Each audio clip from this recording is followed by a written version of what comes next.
Bu, kita sosialisasi agriculture untuk periode bulan Juli 2026. Jadi ada 1, 2, 3, 4 topik. Yang pertama culture boosternya mengenai risk culture, ini yang di depan ya Pak.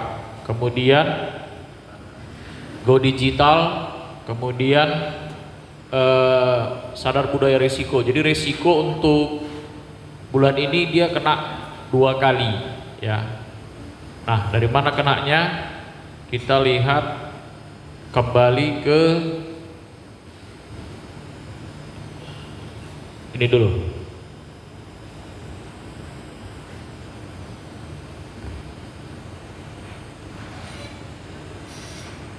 Nah, di dalam 3K element dia kan ada IKM. IKM itu identification, quantification, dan manage risk. Jadi dalam 3K elemen dia manajemen risiko juga turut disebutkan. Jadi makanya di bulan Juli 2026 ini kita kena sosialisasi manajemen risiko ada 2. Nanti saya coba bedakan ya, yang mana yang, tapi tujuannya sama sebenarnya, cuma memang 2 kali disosialisasikan. Jadi kita langsung aja.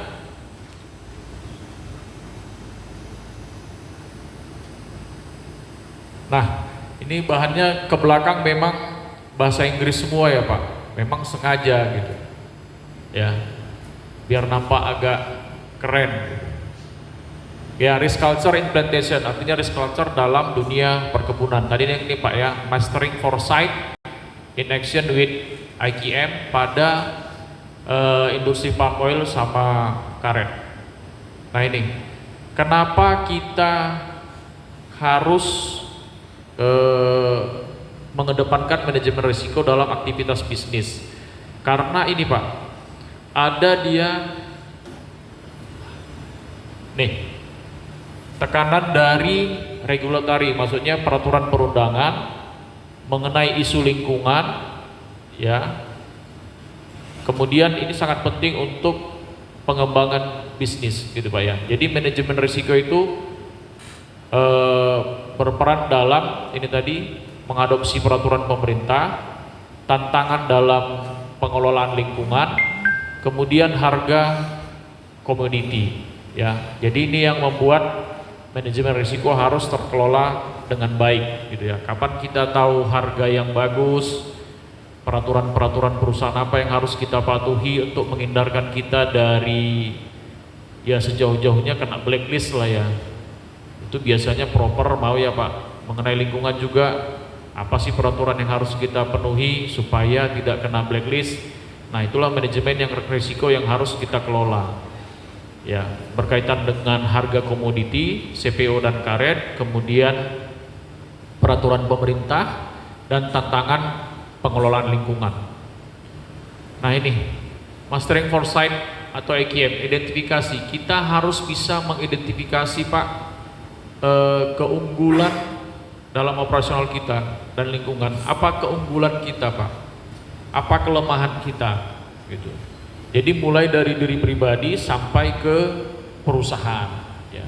Jadi kita pertama harus bisa mengidentifikasi. Kemudian kita harus bisa mengukur atau kuantifikasi gitu. Nah dari yang kita ukur itu kita bisa menentukan skala prioritas gitu. Mana yang harus kita kerjakan terlebih dahulu.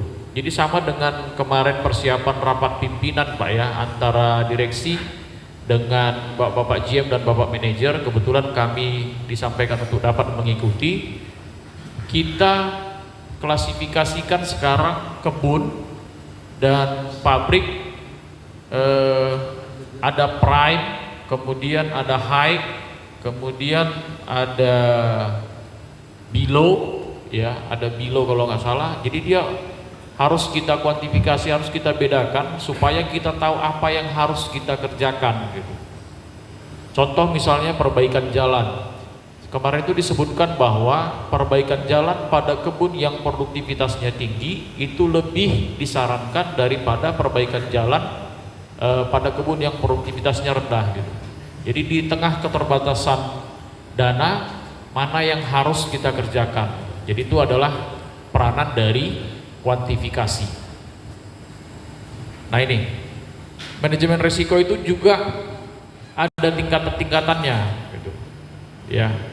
Jadi ada very low, mungkin tidak terlalu berisiko, low risiko rendah, medium, high, dan critical. Kalau kita bilangnya extreme risk ya, kalau kita buka manajemen risiko kita. Mana yang ekstrim misalnya, itu yang fraud, biasanya itu ekstrim, kemudian kecelakaan kerja itu biasanya ekstrim, kemudian risiko-risiko kesalahan penggunaan keuangan itu biasanya masuk dalam kategori ekstrim atau high gitu. Jadi ini kita harus ukur gitu.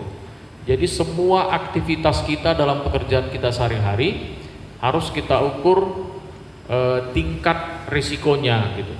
Jadi dari situlah kita berangkat untuk menentukan skala prioritas dan kuantifikasi tadi gitu. Mana yang duluan mau kita kerjakan gitu. Begitu juga dengan dokumen sampai di meja Bapak Ibu atau pekerjaan sampai di meja Bapak Ibu, Bapak tentunya harus mempertimbangkan risiko dan kuantifikasinya, mana yang urgent untuk segera direspon, dikerjakan, mana yang bisa menunggu. Ya, jadi kemampuan untuk memilah-milah pekerjaan itu diatur dalam manajemen risiko, di samping juga diasah oleh pengalaman Bapak Ibu sehari-hari dalam bekerja kan gitu. Nah, jadi dia kalau di lapangan ya ada human faktor, faktor manusia ya.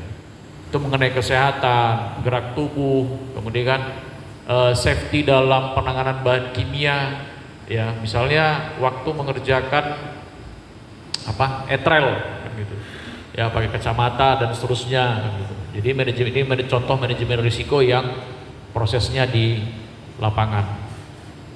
Kemudian ini tadi Pak yang membahas mengenai harga komoditi yang selalu berubah gitu. Jadi yang paling tinggi sekarang concern kita adalah di harga CPO, kemudian di harga karet juga, kemudian bagaimana dengan operating cost ya, biaya yang kita pergunakan dalam aktivitas sehari-hari, gaji kita, lembur kita, perjalanan dinas, mungkin itu untuk orang listrik ya, sampai dengan penggunaan air, listrik itu kan semua berbayar gitu. Jadi itulah andil kita dalam menekan operating cost ya.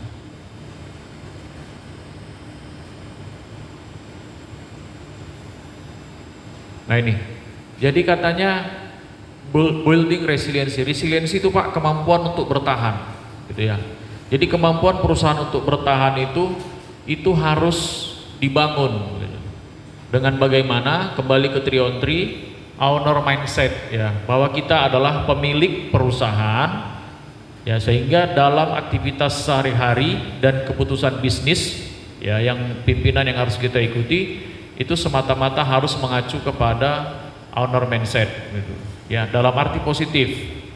Jangan owner mindset dalam arti negatif ya kan. Dalam arti negatif contohnya misalnya ada printer, ini kan rasa memiliki kan gitu. Udah angkat bawa pulang, jangan ya Pak. Itu owner mindset yang salah. Ya Pak Der. Manis sekali sebenarnya. Jadi owner mindset dalam arti positif. Kemudian ada juga transparansi dalam pelaporan, kan gitu ya. Jadi transparansi dalam pelaporan Pak itu dalam lingkup kita ya Pak, Bapak Ibu ya. Itu nanti kan terkunci dalam memorandum kita yang mengenai penegasan kerahasiaan data. Ya, jadi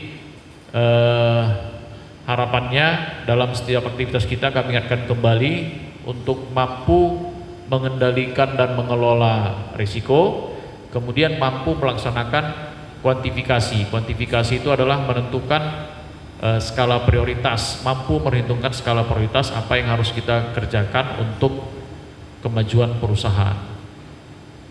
Ya, terima kasih Bapak Ibu atas perhatiannya.